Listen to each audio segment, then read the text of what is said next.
السلام عليكم، كيراكم دايرين؟ ان شاء الله كامل تكونوا بخير وعلى خير وبصحه جيده. فيديو جديد ووصفه جديده. وصفتنا تاع نهار اليوم راح تكون عباره عن طبق رئيسي متكون من صلصتين جد رائع.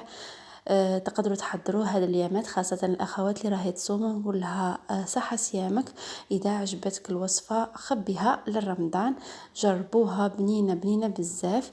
قبل ما نروح المقادير وطريقه تحضير هذه الوصفه راح نصلي على النبي عليه الصلاة والسلام ونقول بسم الله. للمقادير وطريقة التحضير: نحتاج للصلصة الأولى قطعة من الدجاج، حبة بصل صغيرة مفرومة، ونحطه شوية تاع الزيت، ونحطه توابل كما تحبوا. أنا درت شوية تاع الكركم، شوية تاع الفلفل الأسود، شوية تاع السكنجبير، شوية تاع الملح، ونحطوه هذيك القطعة تاع الدجاج تتقلى مليح. اون فوا تقلات راح نمرقو بالماء الساخن. بالطبع الكميه تاع الدجاج ديروا على حسب افراد العائله تاعكم. هنا نخلو القطعه تاع الدجاج تاعنا الطيب. بعد ما طابت راح ندو شويه تاع المعرق، حوالي هكا 2 لوش نحتاجوه في الوصفه تاعنا. وراح نضيفو شويه تاع زيتون كاسي. تقدروا ديروا زيتون عادي كنت غليته من قبل، نحيت له كامل الملح وضفته. تقدروا تاني ديروا في بلاصه الزيتون شامبينيون، ولا ديروا شويه تاع الحمص، ولا تقدروا تخلوا المرق تاعكم كيما راه. هنا نكملوا الوصفه تاعنا. ندو كاس تاع الارز، راح نضيفوا له 2 كيسان ونص تاع الماء.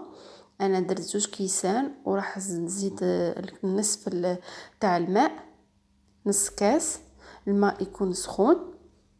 والنوعيه تاع الارز من الاحسن تدو ارز عادي، ما تدوش بسماتي، باش هكذا يتعجن معاكم ويلصق باش تشكلوا كريات. في الحشو تاع هذا الارز نحتاجو حبه بصل مفرومه، كميه من الدجاج المفروم. تقدروا ديروا الدجاج ديروا اللحم المفروم، ما ديروش دجاج. مهم نتوما تحطوا بالموجود اللي عندكم. نديروا 2 سنينات تاع الثوم. التوابل عندي كركم، سكنجبير، فلفل اسود، شويه تاع القزبر مرحي، وشويه تاع الكوري تاع دجاج.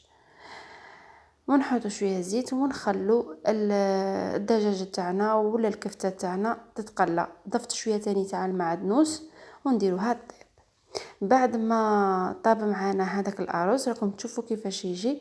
لازم يجي معجن بهذه الطريقه. خلوه يطيب مليح حتى يتعجن كاع وينشف كامل الماء اللي فيه.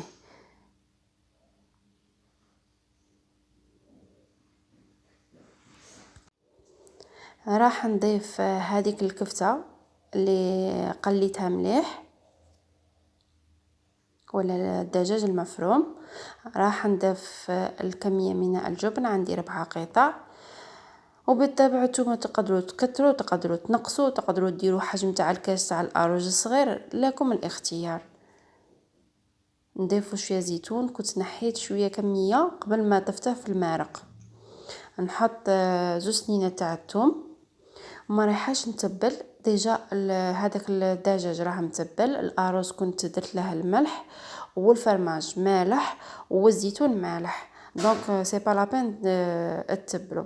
نخلط مليح المكونات حتى يندمجوا مع بعض ونخليها تبرد.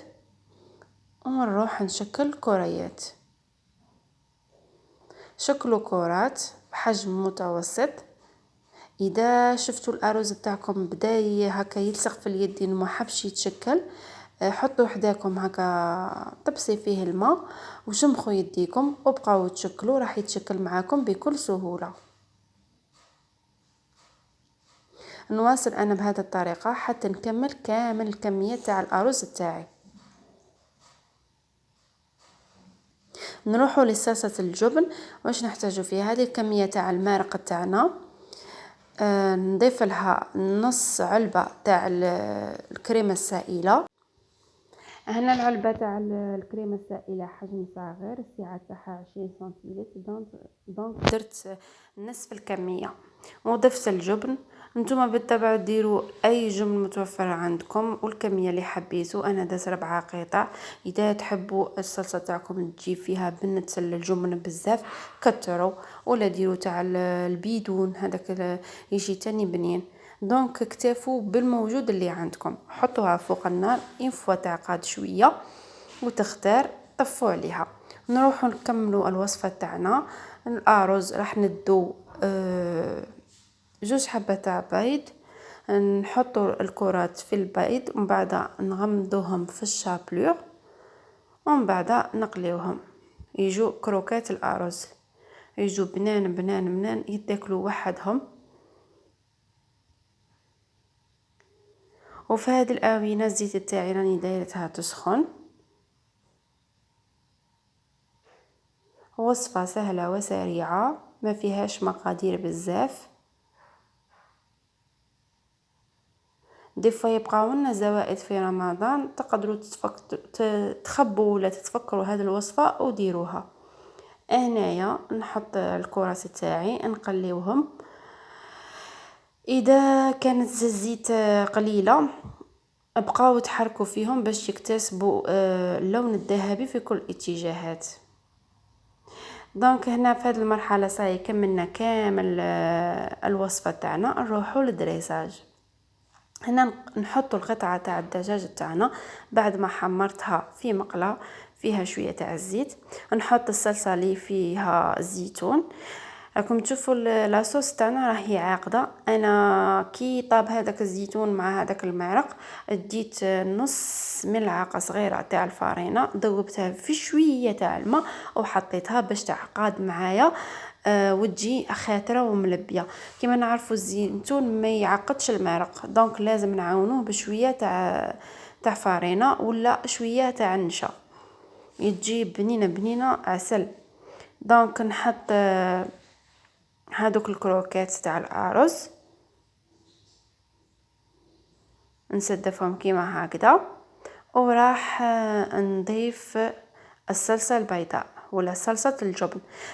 صلصه الجبن تقدروا تحطوها هكذا ولا تقدروا تفرغوا هذه الصلصه فوق هذاك الكروكات يجوا بنان مشربين. شوفوا القوام تاعها ما تجيش عاقده بزاف وما تجيش خفيفه بزاف.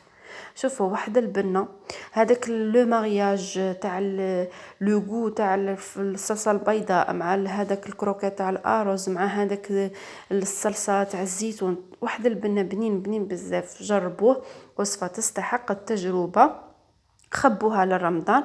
دي فوا في لافان تاع رمضان ما نعرفوش نطيبوا، دونك هذه تسلككم. والحاجه الشابه غادي يموتوا عليها وليداتكم. اذا عجبتكم وجربتوها خلوا لي ارائكم في التعليقات اللي راح تحفزني بزاف.